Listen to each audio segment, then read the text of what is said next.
The cold autumn wind whipped through Delilah Sullivan's hair as she stood before the land claims office in Wilson, Colorado, clutching papers that represented her last hope, and the startled whispers of men who couldn't believe a woman would dare such boldness in 1879. "You must be joking," the claims officer said, barely looking up from his desk. His mustache twitched with amusement as he adjusted his spectacles. "A woman filing for a homestead claim? Alone?" Delilah straightened her spine, refusing to be diminished. At 26, she had already endured more than most women twice her age. The death of her father had left her with nothing but debts and his unfulfilled dream of land in the West. "I have the right according to the Homestead Act," she said firmly. 160 acres, as the law provides for any citizen over 21 who intends to settle and improve the land. The clerk's laughter drew attention from the cowboys lounging near the potbelly stove in the corner. They ambled over, curiosity and mockery playing on their sun-weathered faces. "Harold, what's got you cackling like a hen?" asked one, leaning against the counter. "Miss Sullivan here thinks she's going to claim the old Morrison plot," Harold explained, gesturing to the map where Delilah had pointed. "You know, that rough stretch down by Devil's Creek." The cowboys' laughter ricocheted off the walls. 5 men, all leather tough and trail-hardened, sized her up with disbelieving eyes. "That land," a burly man with a red beard chortled. "Rattlers thicker than grass, water scarce as gold dust, and Apache trouble just 3 months back. Even Morrison couldn't tame it, and he was meaner than a wounded grizzly." Delilah felt her cheeks burn but refused to lower her gaze. "I've saved for 2 years to make this claim. I have experience farming with my father in Ohio. I know what I'm doing." "Farming in Ohio," another cowboy said, slapping his knee. "This ain't Ohio, miss. This here's Colorado territory. Winter will freeze you solid, summer will bake you dry, and everything in between wants to kill you." The laughter swelled again, but a movement at the door silenced it. A tall figure stepped inside, bringing with him the scent of horses and leather. Grant Lawson removed his hat, revealing sandy brown hair and eyes the color of a summer storm. His reputation preceded him, a skilled rancher who'd built his small spread into one of the most respected in the territory through sheer determination and fair dealing. "Seems I've walked into quite the entertainment," he said, his voice quiet but carrying the weight of authority earned through respect rather than fear. "Lawson," the clerk nodded. "Just in time. This lady here thinks she's going to claim Morrison's old place." Grant's eyes met Delilah's, and she felt something shift in the room. He studied her face, the determination in her eyes, the proud set of her shoulders despite the ridicule surrounding her. "The Homestead Act doesn't specify gender," Grant said evenly. "If the lady meets the requirements, she has as much right to file a claim as any man." The laughter died, replaced by uncomfortable shuffling. "But it's Morrison's land," protested the red-bearded cowboy. "That's rough country even for a seasoned man." "Was Morrison's land," Grant corrected. "And he failed because he was too stubborn to learn from his neighbors or change his ways." He turned to Delilah. "Have you seen the parcel?" "Only on maps," she admitted. "I arrived in Wilson yesterday." Grant nodded thoughtfully. "You should see what you're claiming before you sign those papers." "I'm riding out that way tomorrow to check my south fence line. I could show you the boundaries." The offer hung in the air, unexpected and sincere. Delilah hesitated only a moment before nodding. "I would appreciate that, Mr. Lawson." Grant turned to the clerk. "Hold her paperwork until tomorrow afternoon, Harold. Give the lady a fair chance to make an informed decision." Harold looked as if he wanted to argue but merely nodded. "Your call, Lawson, but it's a waste of your time and hers." As Grant replaced his hat, he gave Delilah a slight nod. "I'll meet you here at sunup, Miss Sullivan." When he left, the cowboys' mocking glances followed Delilah as she gathered her papers, but the laughter had died. Something about Grant Lawson's quiet intervention had changed the atmosphere. "You've got Lawson feeling sorry for you," muttered the red-bearded man. "But pity won't build a cabin or plow a field." "I'm not looking for pity," Delilah replied, tucking her papers into her satchel. "Just the opportunity I'm entitled to by law." She walked out with her head high, aware of the stares following her. Wilson wasn't much of a town, a main street with essential businesses, a few side streets with modest homes, and the promise of growth that seemed to hover over every Western settlement. She'd spent her last dollars on a room at the boarding house run by Mrs. Fletcher, a widow with sympathetic eyes and a practical manner. "Well," the older woman asked when Delilah returned, "did they take your claim?" "Not yet. Mr. Lawson offered to show me the land first." Mrs. Fletcher's eyebrows rose. "Grant Lawson? Well now, that's interesting. He's a good man, fair-minded and hardworking, not one to waste time on lost causes either." "I'm not a lost cause," Delilah said, more sharply than she intended. Mrs. Fletcher smiled. "No, I don't believe you are. But that land you're after, it's had its share of broken dreams. What makes you think you can succeed where others failed?" Delilah removed her bonnet, considering the question. "Because I have no choice but to succeed. This is my one chance to build something that's mine alone." That evening, Delilah could barely eat. She reviewed her plans, studied her maps, and tried to imagine what the next day would bring. The Cowboys' laughter echoed in her mind, but so did Grant Lawson's steady voice cutting through their mockery. Dawn arrived with golden fingers of light stretching across the dusty Main Street. Delilah wore her most practical dress, her sturdiest boots, and carried a small notebook for observations. When she arrived at the land office, Grant was already waiting, 2 horses saddled and ready. "Miss Sullivan," he greeted her with a tip of his hat. "I hope you're comfortable riding. It's about an hour to the Morrison parcel." "I am," she assured him, though in truth she hadn't been on horseback in years. "Thank you for doing this, Mr. Lawson." "Grant," he corrected, helping her mount a gentle mare. "If we're going to be neighbors, we might as well use our Christian names." "Delilah, then," she replied, adjusting her skirts. They rode out of town in silence, the morning air crisp with autumn's chill. The landscape opened before them, rolling hills giving way to more rugged terrain, stands of aspen and pine breaking the monotony of the grasslands. In the distance, mountains rose like sentinels against the sky. "Why this land?" Grant asked finally. "There are easier parcels available further east." "The price," she answered honestly. "And the timing. I needed something I could claim immediately." Grant nodded, understanding the economics of desperation. "What experience do you have with land like this?" "Not much," she admitted, "but I'm willing to learn.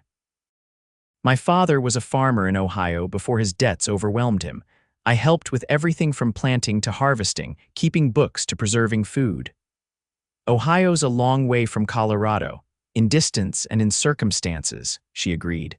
"My father died 6 months ago. The creditors took everything except what I could carry."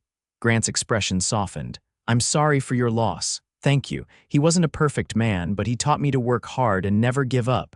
She looked at the horizon. "He always talked about coming west, starting fresh. I suppose I'm fulfilling that dream for both of us." They crested a hill, and Grant reined his horse to a stop. "There it is. Morrison's, or possibly your 160 acres. Delilah's breath caught. Below them stretched a valley, wilder and more beautiful than she had imagined. A creek cut through it like a silver ribbon, cottonwoods marking its path. The land rose on the far side to meet pine-covered hills. Near the creek stood the remains of a small cabin, its roof partially collapsed. "It's beautiful," she whispered. "It's challenging," Grant corrected, though not unkindly. "The soil near the creek is good, but the rest is rocky. Water's unreliable. That creek can flood in spring and dry up by August. Winters are harsh, and that cabin needs more than a little work." They rode down to inspect the property more closely. The abandoned cabin told a story of hasty construction and neglect. Inside, Delilah found a broken table, a rusty stove, and signs of animal inhabitants. "Morrison left last winter," Grant explained. "Couldn't handle the isolation," he said. "Or maybe it was the work. A man who won't mend his fences in autumn finds them buried in snow come winter." Delilah walked the perimeter of the cabin, mentally cataloging repairs. The structure seemed sound, despite the roof. With work, it could be habitable before winter. Grant looked skeptical. "Winter's coming fast. You'd need help." "I can hire help with what I've saved," she said, though the amount was meager, "and learn what I don't know." They spent hours examining the land, testing soil, discussing water management, identifying potential garden plots and pasture. Grant's knowledge was impressive, offered without condescension. By midday, they stopped by the creek for a simple lunch he had packed. "You haven't said it's impossible," Delilah noted as they ate. Grant considered her words. "Nothing's impossible with enough determination. But it would be irresponsible not to warn you of the challenges. The cowboys in town seem to think it was laughable. Most of them work for wages, not on their own land," Grant replied. "They haven't faced what building something from nothing really means." He paused. "My father brought us here when I was 14. We started with less than this: a wagon, some tools, and stubborn dreams. 3 years later, he was dead from pneumonia, leaving me and my younger sister to manage. We nearly lost everything that first year on our own." "But you didn't," Delilah said softly. "No, neighbors helped when they could. We worked until we couldn't stand. We learned from every mistake." His eyes met hers. "That's what it takes out here. Work, learning, and sometimes accepting help." As they prepared to ride back, Delilah took one last look at the valley.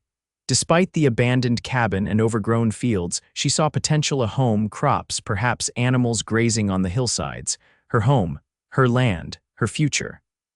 "I'm filing the claim," she said decisively. Grant studied her face, then nodded. "I thought you might." The ride back to town was filled with practical discussion: what supplies she would need immediately, which local men might be hired for the heaviest work, how to prepare for the coming winter. By the time they reached the land office, Delilah had filled pages in her notebook with Grant's advice. The same cowboys were there, playing cards and drinking coffee. Their conversation died as Delilah and Grant entered.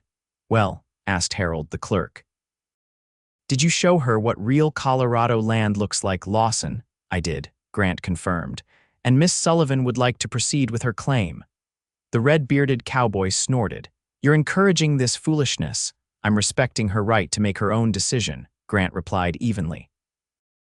"And I'd advise others to do the same." Delilah stepped forward, placing her papers on the counter. "I'd like to file now, please." Harold sighed but began processing the paperwork. The legal procedure was surprisingly simple: forms to complete, fees to pay, an oath to swear. Within half an hour, Delilah Sullivan was the legal owner of 160 acres of Colorado land. As she signed the final document, a strange silence fell over the office. Even the skeptical cowboys watched with reluctant respect for the formality of the moment.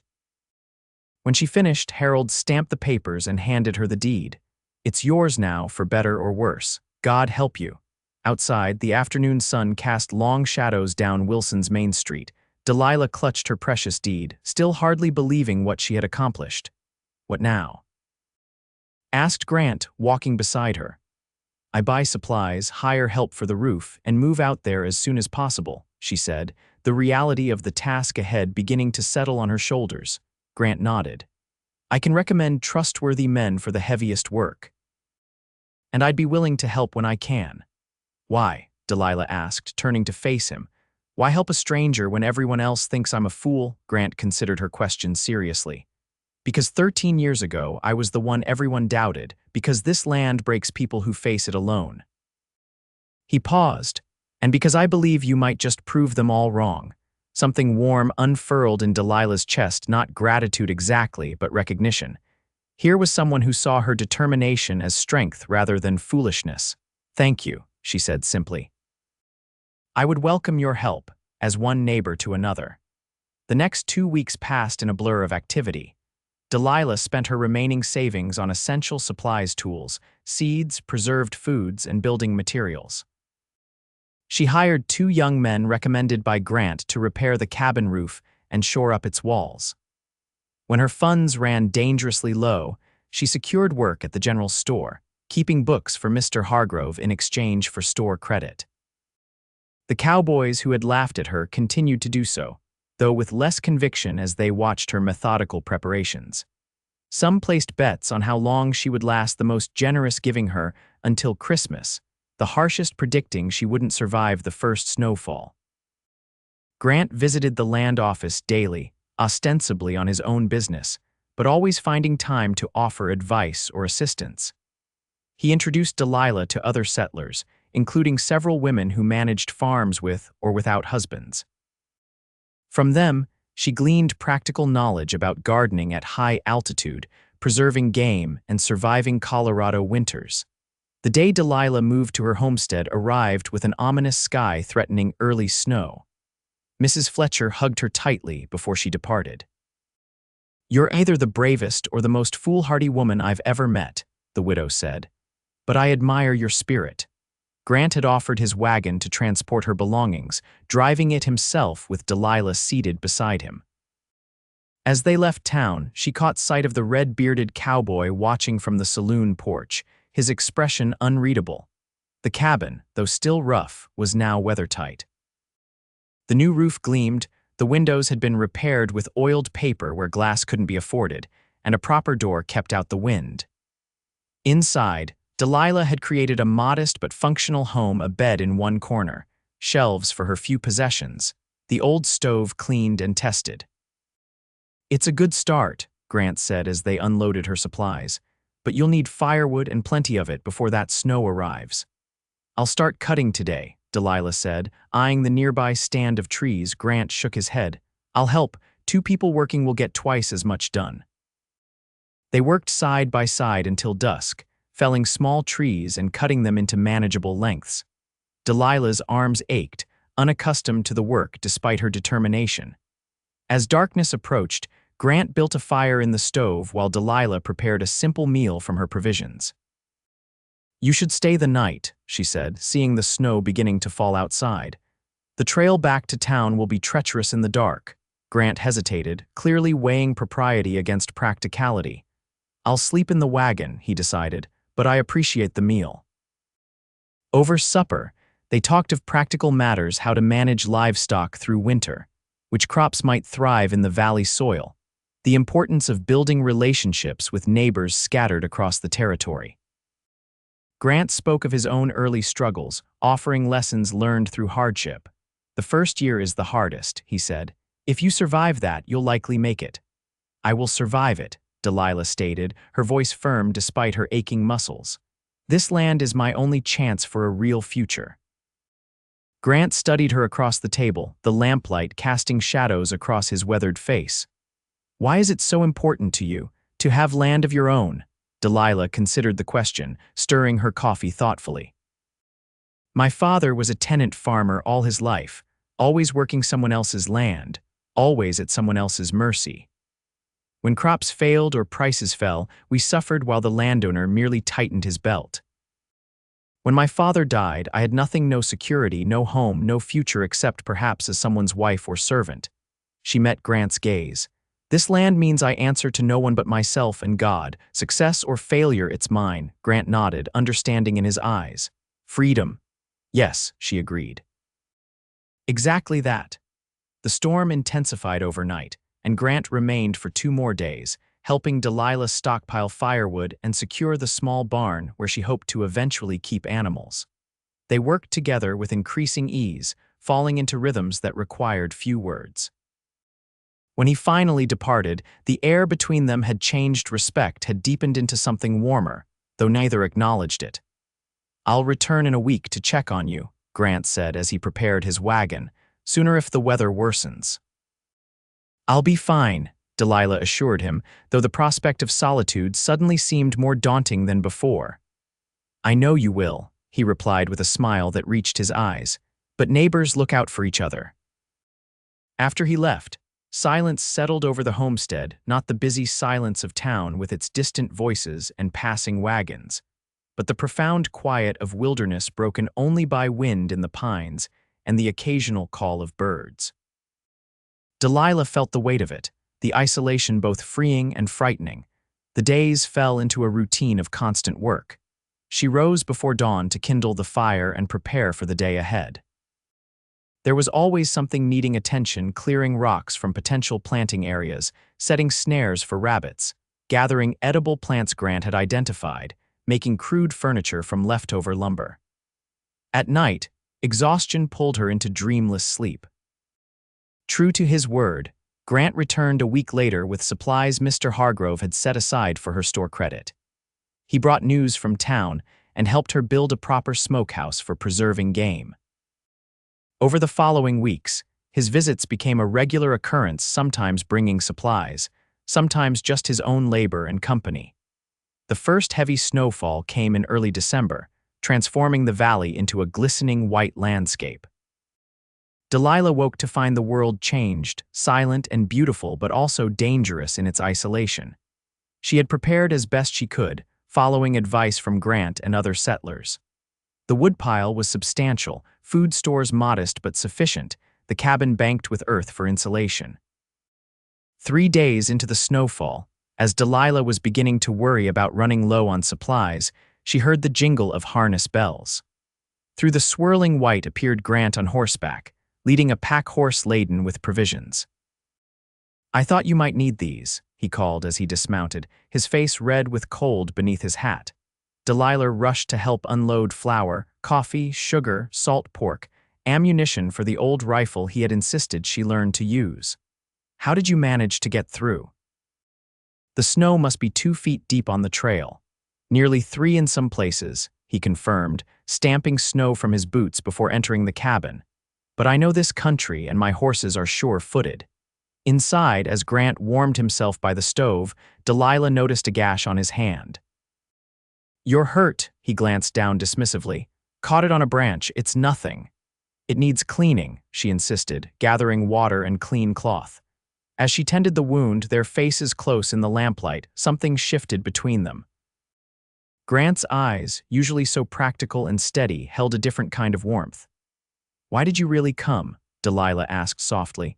"In a storm like this," Grant's gaze held hers. "Because I couldn't stop thinking about you out here alone, because the idea of you facing this winter without help was." He trailed off, then admitted, "Because I've come to care what happens to you, Delilah Sullivan." The simple honesty of his words touched her deeply. "I've come to depend on your visits," she confessed. "Not just for the help, but for the company, for you." His bandaged hand turned to clasp hers. "I should tell you that people in town are talking about my visits here." "Let them talk," she said. "We know the truth." But what was the truth? Delilah wondered as she prepared a meal for them both. Grant had become more than a helpful neighbor, more than a friend. In the months since she'd arrived in Wilson, he had become essential to her in ways she hadn't anticipated. The storm trapped Grant at the homestead for 3 days. Propriety demanded he sleep in the barn despite the bitter cold, but they spent daylight hours working together inside the cabin mending tools, planning spring plantings, talking about their lives before Colorado. Grant spoke of his sister, now married to a shopkeeper in Denver, and his dreams of expanding his ranch. Delilah shared stories of her childhood in Ohio, her mother's early death, her father's stubborn pride that prevented him from seeking help when needed. On the 3rd night, as the storm finally began to abate, they sat by the stove after dinner, reluctant for the evening to end. "When I was a girl," Delilah said, watching firelight dance across the cabin walls, "I imagined a different life than this. A home in a town somewhere, perhaps a husband with a respectable profession, children playing in a fenced yard." "Do you regret choosing this instead?" Grant asked. She considered the question seriously. "No, this is harder in many ways, but it's mine, my choice, my work, my future." She looked at him. "But I've learned that independence doesn't have to mean being alone." Grant's expression softened. "No, it doesn't."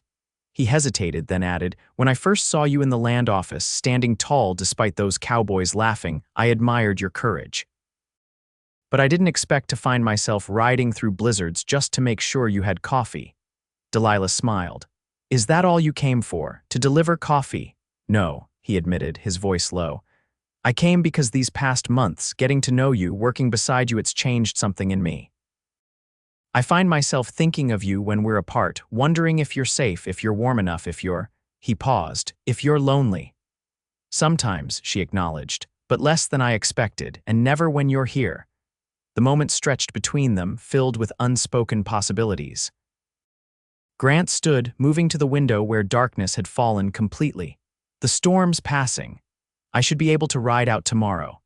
"Yes," Delilah agreed, feeling a strange disappointment despite knowing it was the proper thing. Grant turned back to her, his expression resolute. "Delilah, I'm not a man who speaks easily of feelings. My life has been about work and responsibility, not matters of the heart, but I find myself thinking of you as more than a neighbor, more than a friend." Her heart quickened. "I've thought the same of you." He crossed to where she sat, kneeling before her chair to meet her eyes. "I'm not asking for promises now. You've only just begun building your life here, but I want you to know that my feelings are sincere and my intentions honorable." Delilah reached out to touch his face, the gesture spontaneous and tender. "I believe you." Grant caught her hand, pressing it to his cheek before rising. "Then I'll say good night and we'll talk more tomorrow." After he left for the barn, Delilah sat long by the fire, her thoughts tumultuous. She had come west seeking independence, not attachment. Yet Grant Lawson had become woven into the fabric of her new life, a presence as essential as the land itself. Morning brought clear skies and brilliant sunshine that turned the snow-covered valley into a dazzling spectacle. Grant prepared his horses while Delilah packed food for his journey home. "Christmas is in 2 weeks," he said as he mounted his horse. "I'd like you to come to my place for dinner. My foreman and his wife are staying, and some neighbors will visit. You shouldn't be alone for the holiday." "I'd like that," she replied, shielding her eyes from the sun's glare on snow. Grant looked down at her, his expression serious. "Delilah, what I said last night, I meant what I said too," she interrupted. "And I'll think about it while you're gone." His smile transformed his face, making him look younger and less careworn. "Then I'll count the days until Christmas." He tipped his hat and rode away, looking back once to wave before disappearing around the bend that led to the trail. Alone again, Delilah returned to her tasks with renewed energy. The conversation with Grant had awakened possibilities she hadn't allowed herself to consider, a future that included companionship alongside independence, shared dreams rather than solitary ambition. The days before Christmas passed slowly. Delilah kept busy with indoor work as the snow made outdoor tasks difficult. She fashioned simple gifts for Grant and the others who would be at his ranch: embroidered handkerchiefs, pine needle sachets, carefully wrapped preserves from her dwindling stock. 3 days before Christmas, unexpected visitors arrived: the red-bearded cowboy from town, accompanied by 2 others she recognized from the land office. They approached on horseback, their manner wary but not overtly hostile. "Miss Sullivan," the red-bearded man called as they neared the cabin. "I'm Rufus Miller. We met in town." Delilah stood in her doorway, conscious of the rifle just inside. "I remember. What brings you gentlemen out this way?" "Heading back to the Bar K Ranch," Rufus explained. "Thought we'd stop and see if you needed anything. Weather's been rough." The concern seemed genuine, if awkwardly expressed. Delilah relaxed slightly. "I'm managing well enough, thank you." The cowboys exchanged glances. "Mind if we water our horses at your creek?" Rufus asked. "Trail's been hard going." "Of course," she agreed, gesturing toward the partially frozen creek. As the men led their horses to drink, Rufus remained behind. "Word in town is you're making a go of it," he said, his tone somewhere between impressed and skeptical. "Most had you pegged to run back east by first snowfall." "I'm sorry to disappoint the betting men," Delilah replied dryly. Rufus chuckled. "I lost $5 myself."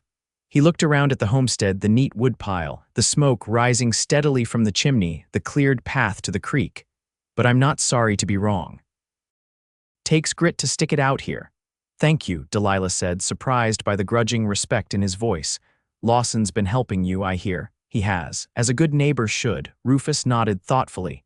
"He's a good man, Lawson, fair dealer, honest rancher." He paused. "Not one to waste time on lost causes either." "So I've been told," Delilah said, recalling Mrs. Fletcher's similar assessment months earlier. The other cowboys returned with watered horses. Rufus mounted up, then hesitated. "We're passing near Lawson's place on our way back." "Any message you want delivered?" Delilah considered the unexpected courtesy. "Just tell him I'm looking forward to Christmas dinner if you would." Rufus nodded, a knowing look crossing his face. "Will do, Miss Sullivan. Good day to you." As the cowboys rode away, Delilah felt a curious shift in her standing. The visit, brief as it was, represented acknowledgement if not full acceptance. She was no longer merely an object of ridicule but a settler who had survived the first critical months, earning at least minimal respect. Christmas Eve arrived with another light snowfall. Delilah had arranged with Grant that he would collect her midday for the celebration at his ranch. As she waited, dressed in her best gown, a dark green wool that had been her mother's, carefully altered, she surveyed her small cabin with pride. In just months, she had transformed an abandoned ruin into a genuine home. It was humble and rough, but it was hers. The sound of approaching hooves announced Grant's arrival. Instead of his usual workaday appearance, he had dressed for the occasion clean-shaven, wearing a new coat and polished boots. But it was the conveyance that most surprised Delilah, not his usual wagon, but a handsome sleigh with runners that glided smoothly over the snow. "Merry Christmas," he called, helping her down the path. "You look beautiful." Delilah flushed with pleasure. "Thank you, and thank you for the sleigh, it's lovely." "My father built it years ago," Grant explained as he helped her in and tucked warm blankets around her. "We only use it for special occasions." The ride to Grant's ranch was magical, the sleigh bells jingling, the landscape a winter wonderland, and Grant beside her pointing out landmarks normally hidden by summer foliage.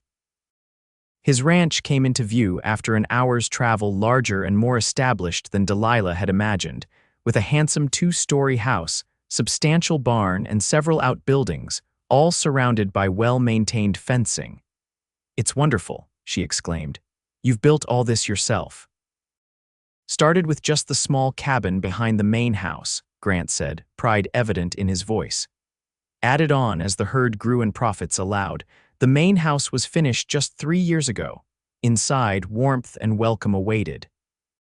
Grant introduced Delilah to his foreman, Jacob Turner, and Jacob's wife, Martha, who managed the household. Several neighboring families arrived soon after, bringing dishes to share and creating an atmosphere of festive camaraderie. Delilah was struck by how seamlessly she was included, not as a curiosity or an outsider, but as a valued neighbor. The women especially showed genuine interest in her homesteading efforts, offering practical advice and invitations to visit when weather permitted. The Christmas meal was abundant beyond anything Delilah had expected: roast beef, ham, vegetables from root cellars, preserved fruits, and pies that Martha had spent days preparing.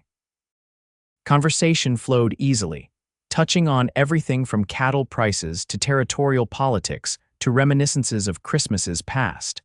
After the meal, while others gathered in the parlor for music and conversation, Grant invited Delilah to see the rest of the house. He showed her his library, a small room lined with bookshelves and dominated by a massive desk. "This is where I keep my accounts and records," he explained. "Not as many books as I'd like yet, but I add to them when I can." "It's impressive," Delilah said sincerely, running her fingers along leather-bound volumes. "My father loved books but could rarely afford them." "You're welcome to borrow any that interest you," Grant offered. "The winters are long and reading helps pass the time." They continued to the upper floor, where Grant pointed out bedrooms and spoke of his hopes to fill the house with family someday. The statement hung between them, laden with unspoken meaning. In a small sitting room overlooking the snow-covered ranch yard, they paused. Delilah noticed a sprig of greenery hanging from the doorway. "Mistletoe," Grant said, following her gaze. "Martha's idea. She says the house needs more traditions." "It's a lovely tradition," Delilah murmured, suddenly aware of how close they stood. Grant's eyes met hers, serious and questioning. "Delilah, these past months getting to know you, they've been the most meaningful of my life. I admire your courage, your determination, your willingness to face challenges that would defeat most men, let alone a woman alone."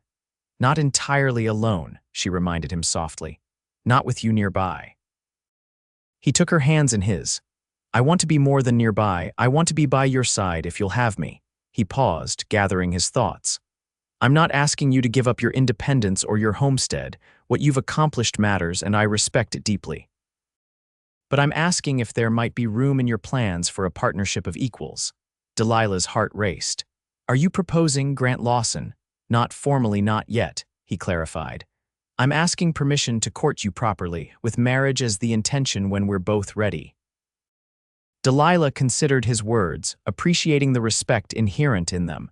He wasn't rushing her or diminishing her achievements. He was offering a future that honored both their paths. Yes, she said finally. I would welcome your courtship, Grant. The joy that transformed his face was answer enough, but he sealed the moment by leaning down to kiss her gently beneath the mistletoe, a promise of tenderness to come. The remainder of the winter passed in a rhythm of work, interspersed with growing closeness. Grant visited Delilah's homestead several times weekly, helping with heavy tasks and bringing supplies from town. On clear Sundays, Delilah would ride to his ranch for dinner and often stay for an afternoon of reading by the fire or planning for spring planting. Their courtship progressed with the steady deliberation that characterized them both. Grant proved to be a thoughtful suitor, bringing small gifts that showed his attention to Delilah's needs and preferences rather than merely conventional tokens. A set of sturdy gardening tools, seeds for flowers as well as vegetables, books he thought she might enjoy, a handcrafted rocking chair for her porch. In town, their relationship became common knowledge, generally met with approval, though some still marveled at the unlikely pairing. The Cowboys, who had laughed at Delilah's homesteading ambitions, now tipped their hats respectfully when she visited Wilson for supplies. Spring arrived with a burst of activity. On her homestead, Delilah prepared soil for planting, started a kitchen garden, and with Grant's help, built a proper chicken coop for the hens he contributed to her enterprise. At Grant's ranch, calving season demanded long hours and constant attention. By early summer, Delilah's homestead showed remarkable progress. The cabin had been expanded with an additional room, the fields nearest the creek were planted with crops suited to the altitude and soil, and a small flock of chickens provided eggs and meat. Grant had helped her acquire 2 milk cows and a sturdy plow horse, establishing the foundation for a viable farm. On a warm evening in June, as they sat on Delilah's newly built porch watching the sunset paint the valley in gold and crimson, Grant took her hand. "I've been thinking about our future," he began. "As have I," Delilah admitted. Their courtship had deepened into a love grounded in mutual respect and shared values. The question of marriage had hovered unspoken between them for months. "Your homestead is flourishing," Grant continued. "You've proven everyone wrong. You've not only survived but begun to thrive here." Pride warmed Delilah's heart. "With considerable help from you. Help freely given, but the achievement is yours." He turned to face her directly. "I said when we began this courtship that I respected your independence. I meant it then, and I mean it now." "I know you do," she assured him. "It's one of the many reasons I've come to love you." Grant's eyes softened at her words. "And I love you, Delilah Sullivan. Enough to ask you to be my wife, knowing that marriage will mean changes for us both." Delilah had anticipated this moment, had considered the practical and emotional implications of joining her life to Grant's. "What changes do you foresee?" she asked.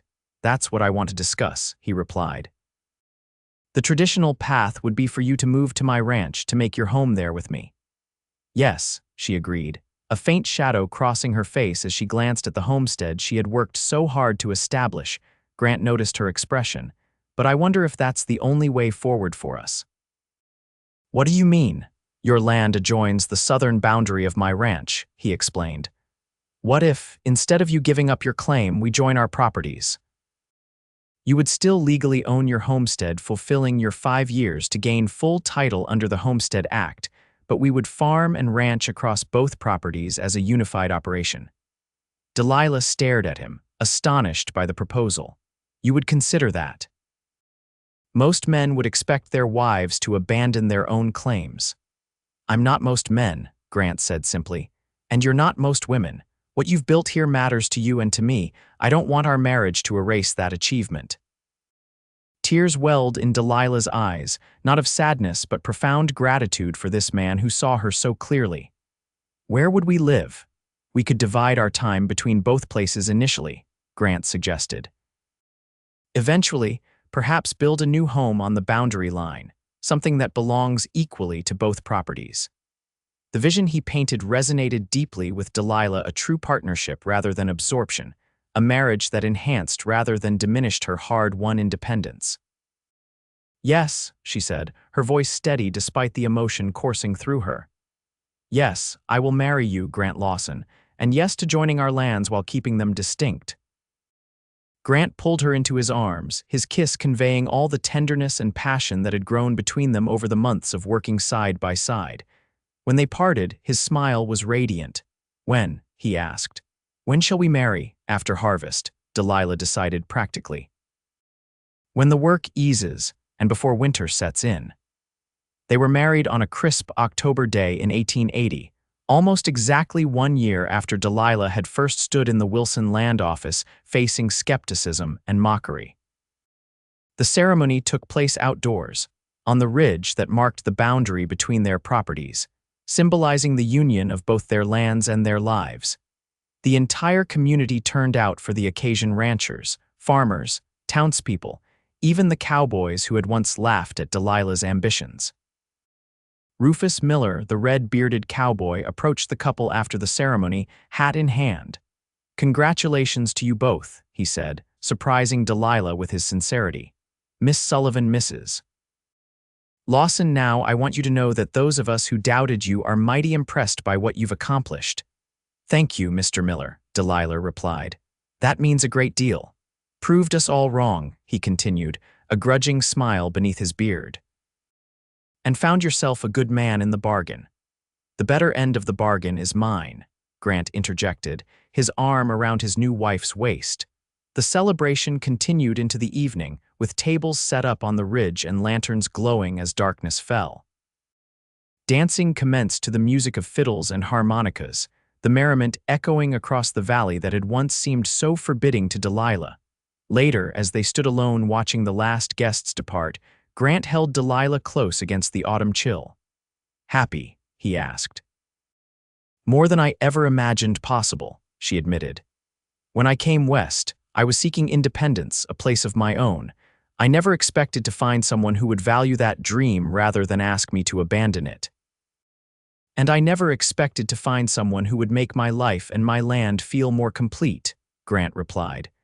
"We're stronger together, Delilah Lawson." They spent their first night as husband and wife in Delilah's cabin, now expanded and improved but still maintaining the character of her original claim. The next night, they would stay at Grant's ranch house, establishing the pattern of shared residences they had agreed upon. The years that followed proved the wisdom of their unconventional arrangement. The combined operation thrived. Grant's cattle ranching expanded onto suitable portions of Delilah's land, while her farming expertise improved crop yields across both properties. They built a new, larger home exactly on the boundary line, as Grant had suggested, with wide porches facing both sections of their joined land. 3 years after their marriage, Delilah gave birth to their first child, a son they named William, after Grant's father. A daughter, Elizabeth, followed 2 years later, and another son, James, 2 years after that. The children grew up understanding the unique history of their parents' union, taught to value both independence and partnership. In 1884, when Delilah fulfilled the 5-year requirement of the Homestead Act and received full, clear title to her land, they held a celebration as joyous as their wedding had been. The document, framed and displayed prominently in their home, represented not just legal ownership but the journey that had brought them together. Wilson grew from a small settlement into a proper town, with a school, a church, and expanded businesses. Grant served on the town council for several terms, while Delilah helped establish a library and agricultural society. Their influence helped shape the community into one that valued hard work and fair dealing. The Cowboys, who had laughed at Delilah's ambition, became friends over time, some eventually settling on land of their own, seeking the same independence she had claimed. Rufus Miller, in particular, became a regular visitor, eventually marrying a schoolteacher who had come west with similar dreams of self-determination. On the 10th anniversary of Delilah's arrival in Wilson, she and Grant hosted a harvest celebration that brought together neighbors from miles around. As twilight fell and lanterns were lit, Grant raised a toast to his wife. "To Delilah," he said, his voice carrying across the gathered crowd, "who had the courage to claim what was rightfully hers when others doubted, and who taught me that the strongest partnerships are built on respect for each other's dreams." Delilah, surrounded by the family and community they had built together, felt the full circle of her journey from a woman alone facing ridicule to a respected landowner, wife, mother, and pillar of the community. And to Grant, she added, raising her own glass, who stood beside me when it mattered most, and who proves every day that true love doesn't diminish independence, it enhances it. The land that had once seemed so forbidding stretched around them, transformed by their joint efforts into a thriving ranch and farm. As they looked toward the future, Delilah and Grant knew that their greatest legacy would be not just the prosperity they had created, but the example they set of a partnership founded on mutual respect, shared labor, and the recognition that the strongest bonds are those that allow each person the freedom to be fully themselves. The story of the woman who dared to claim land in the Colorado Territory and the man who stood beside her became part of local lore, retold to generations of settlers as an example of what determination, courage, and true partnership could accomplish on the frontier. And in the hearts of those who lived it, the journey remained the greatest adventure of their lives, one chosen freely, faced bravely, and shared completely.